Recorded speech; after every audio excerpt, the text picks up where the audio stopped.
What's up, y'all? How y'all doing? Welcome back. This is AXUMUS with DVNB.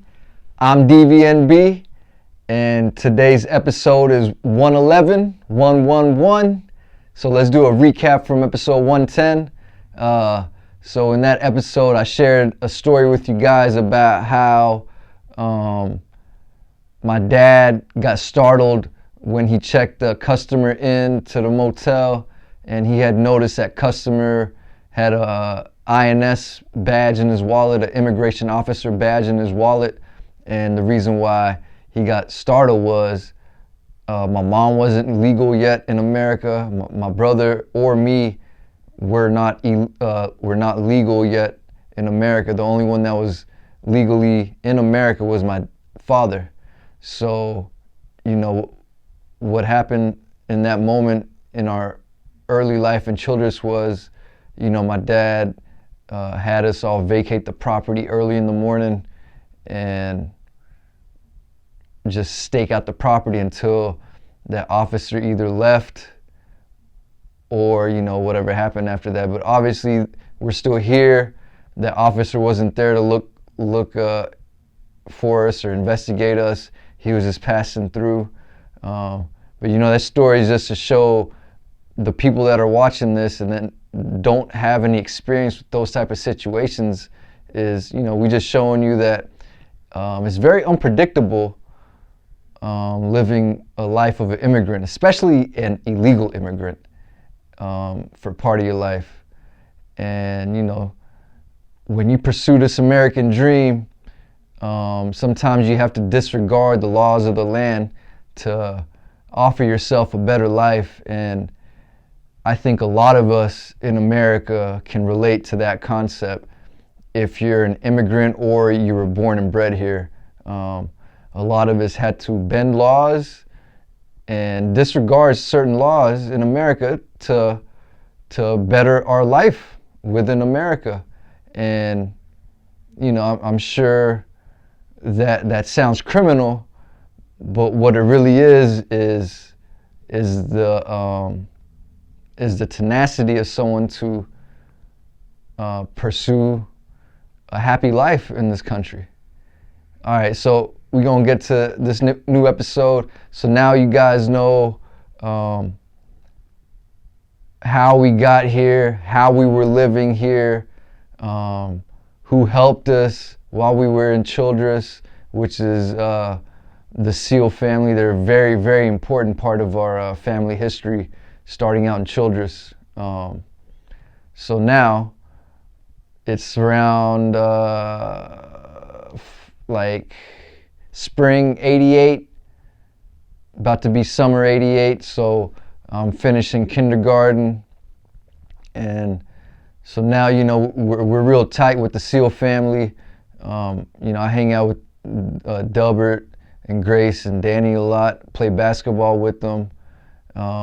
I hang out at their house. They come to our house. We share food. They learn about our culture. We learn about their culture. So the Seal family really made us comfortable and feel as though we were part of the Childress community, and which we were part of the Childress community. This is just another example of showing people that don't know anything about small towns in America is that there's a lot of love in small towns, even though there's a lot of maybe we could say backward thinking and prejudice and or racism within small town communities. But there's also a lot of love and family type of bonds. Even if you're not blood related, there's still family type of bonds within neighbors and friends in small towns. I don't know how many people in big cities in America can testify to that type of community within their cities. All right, so now I'm about to start first grade after the summer's over.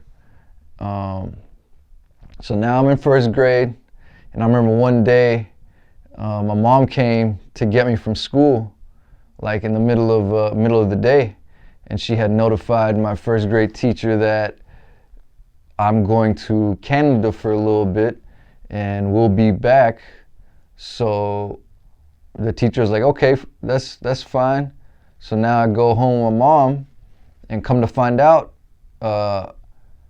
we're moving back to Canada in the fall of '88, before the winter of '88.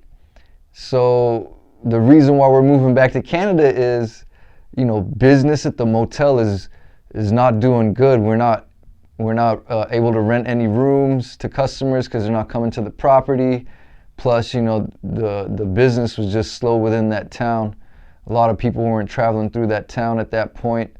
So, my dad has a bank loan that he has to pay every month to the bank to keep the property, to keep his dream going, to keep his vision growing. So my dad had to make a very, very hard decision, and he had to decide to go back to Canada to live with his 2 younger brothers and work a job in Canada, because there wasn't any type of job in Childress that he could work and make enough money to cover the loan payment. So now we go back to Canada, but we don't go back to Montreal. By this point in '88, my uncles, my dad's brothers, they ended up moving out of Montreal and moving to Toronto, Ontario. That's another city in Canada, if you guys don't know. So now we go to Toronto, and my uncles are living in like a condominium apartment, like a 2-story stack house type of apartment. So now, a whole new family just got added to a household that's already got 2 full families in there. Two uncles, two of their wives, 2 children each. Everybody's around the same age. Like, the youngest kids are my age, and the older kids are my brother's age. So now, the house is very tight, and I don't feel any certain way about this, but when I showed up, I'm sure my cousins probably had some type of feeling like, yo, what are they doing here? Why are they staying here? But we as young kids, we don't know the real situation of what adults go through to keep surviving. So now I start first grade in Canada.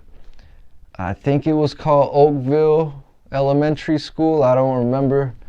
But that was an experience that I really didn't get used to. I just felt real, what's the word? I felt like I got pulled out of my new home, and now I'm just like lost. I felt very lost, even though I was around family. My mother and father were there.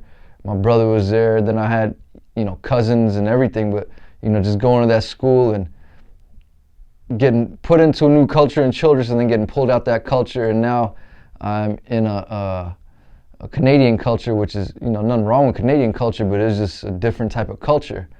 So now I'm at school. I'm getting picked on by certain kids. I remember getting into a couple fights at school in first grade. And then, I got in trouble at home and stuff like that. And then, it was a very strict type of living within the household. Taking lunches from home in a lunchbox, eating the same lunch every day.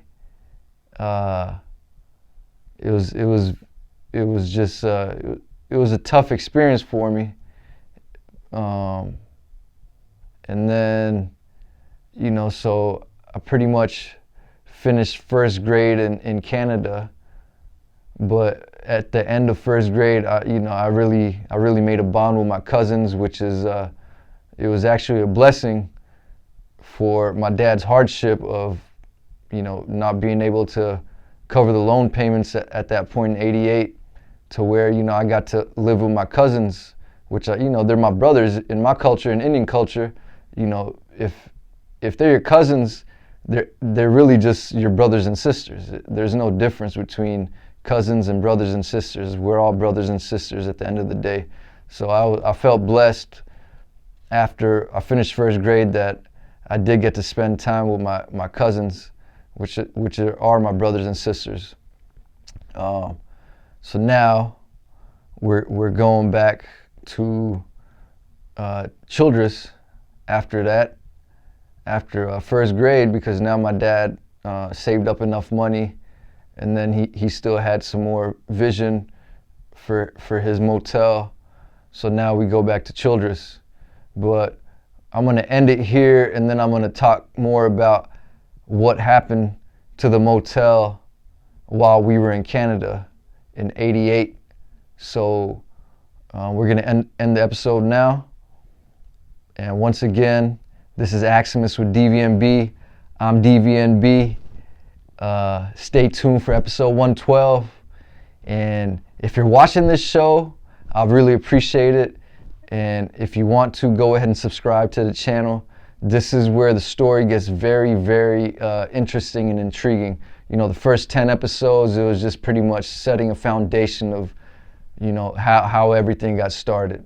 But now you're going to start to really see what went down to see the product of me. All right. So until next time, stay tuned for the next episode. Peace.